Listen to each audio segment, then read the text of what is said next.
आप सभी को बुद्ध जयंती की बहुत बहुत हार्दिक शुभकामनाएं। बैसाख मास की पूर्णिमा को भगवान बुद्ध का जन्म दिवस मनाया जाता है। बैसाख मास की पूर्णिमा का बड़ा ही महत्व है। हिंदू सनातन धर्म में 9वें अवतार के रूप में पूजे जाते हैं बुद्ध भगवान, और इनका प्राकट्य हुआ था बैसाख मास की पूर्णिमा को। इसी दिन इन्हें ज्ञान भी प्राप्त हुआ था और इसी तिथि पर इनका निर्वाण भी हुआ था। भारत, नेपाल, इंडोनेशिया, थाईलैंड इत्यादि अन्य देशों में मनाया जाता है भगवान बुद्ध के जन्म दिवस को। बौद्ध धर्म के लोग चाइना सहित बहुत सारे देश इनके जन्म दिवस को मनाते हैं। ये अहिंसा धर्म का पालन करते थे और इसी पर जोर देते थे।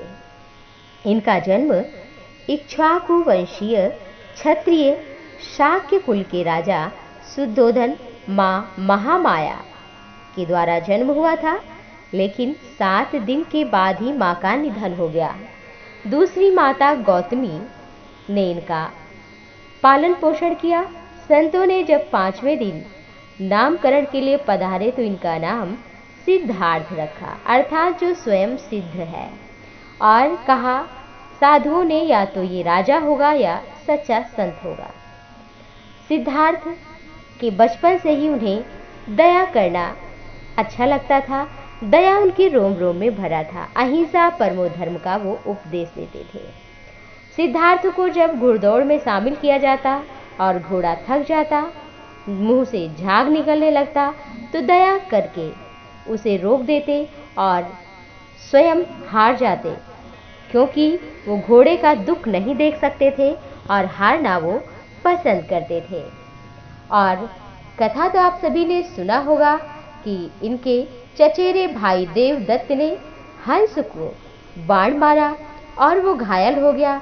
जब देखा सिद्धार्थ ने, तब वो दौड़ के गए और तीर को निकाला, और जब तीर को निकाला तो दौड़कर आया देवदत्त, बोला ये मेरा हंस है। सिद्धार्थ बोले नहीं नहीं, ये मेरा है। दोनों शुद्धोधन अपने पिता के पास गए। पिता ने कहा हंस को छोड़ दिया जाए, ये जिसकी ओर जाएगा उसी का हंस होगा, और वो हंस चला गया सिद्धार्थ के पास। उनके रोम रोम में दया भरा था। राजा शुद्धोधन ये डरते थे कि कहीं हमारा पुत्र संत ना बन जाए, इसलिए घर में ही सारे भोग विलास के प्रबंध कर दिए, लेकिन उससे उनका मन ना भरा। 16 साल की अवस्था में यशोधरा नामक सुंदर राजकुमारी से विवाह हुआ और राहुल नाम का सुंदर पुत्र हुआ। लेकिन ये सब उन्हें अच्छा नहीं लगता। अपने आत्म कल्याण की इच्छा जागृत होती थी। अपने सारथी से एक दिन कहा कि हम नगर देखना चाहते हैं, और जब उनका सारथी लेकर के आगे बढ़ा तो एक व्यक्ति दिखा जो कि बहुत बूढ़ा था, जिसके चेहरे पर बहुत झुर्रियां थी, कमर टेढ़ी हो गई थी, लाठी लेकर चल रहा था। पूछा सिद्धार्थ ने कि ये कौन है? कहा बूढ़ा व्यक्ति। पूछा क्या मैं भी बूढ़ा होऊंगा? क्यों नहीं महाराज, उसने कहा कि सभी ये सृष्टि का नियम है, जो युवा है वो बूढ़ा होगा। आगे बढ़े तो रोगी देखा। पूछा ये कौन है? उसकी आंखें पीली हो गई थी, वो बहुत परेशान था, कब से परेशान था, खांस रहा था। पूछा ये कौन है? कहा रोगी है। तो क्या मुझे भी रोग आ सकता है? सारथी बोला हाँ महाराज, रोग भी राजा या भिखारी के लिए एक के लिए नहीं बना, ये सृष्टि का नियम है, कोई भी रोगी हो सकता है। सोचा आगे बढ़ूं। एक व्यक्ति की अर्थी चिता जलाई जा रही थी। पूछा ये कौन है? कहा ये व्यक्ति है, मर गया है और उसी की चिता जलाई जा रही है। कहा क्या मैं भी मर सकता हूँ? सारथी ने कहा हाँ महाराज, अवश्य ही। जो जन्म ले चुका है उसकी मृत्यु निश्चित ही आ रही है, और एक दिन वो पूर्ण रूप से विराम ले लेगा। आगे बढ़े, एक सन्यासी दिखा। आत्म कल्याण के लिए वो ध्यान कर रहा था। पूछा ये कौन है? कहा ये आत्म तत्व को जानने की कोशिश कर रहा है, जो चैतन्य हमारे भीतर है, जो अजो नित्यः शाश्वतो अयम पुराणो न हन्यते हन्यमाने शरीरे, गीता में भगवान श्री कृष्ण ने भी कहा है। उन्होंने सोचा कि मैं भी उस अजर अमरत्व का अनुभूति करना चाहता हूँ, उसे प्राप्त करना चाहता हूँ, और वो घर से निकल पड़े। 35 वर्ष की आयु में बोध गया पीपल के नीचे ध्यानस्थ हुए और वहीं उन्हें ज्ञान प्राप्त हुआ। अहिंसा परमो धर्मा का सभी को उपदेश दिया। पीपल के नीचे ध्यानस्थ थे और सुजाता नाम की लड़की खीर लेकर के आई और अभी तक उपवास ही किया था। उसके बाद उन्होंने फिर उपवास तोड़ा।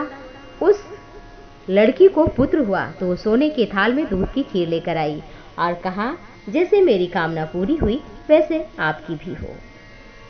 और उसके पश्चात उन्हें ज्ञान प्राप्त हुआ। बोध गया जो कि बिहार में है, वो बहुत दिव्य स्थल माना जाता है। इस तरह से महात्मा बुद्ध ने सभी को अहिंसा परमो धर्म का उपदेश दिया।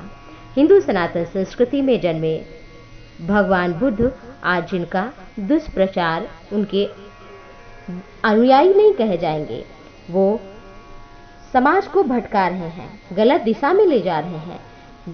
जो उन्होंने समाज को शिक्षा दी उससे दूर कर रहे हैं। इसलिए सत्य का ज्ञान प्राप्त करें और सब में ईश्वर को देखें, अहिंसा धर्म का पालन करें।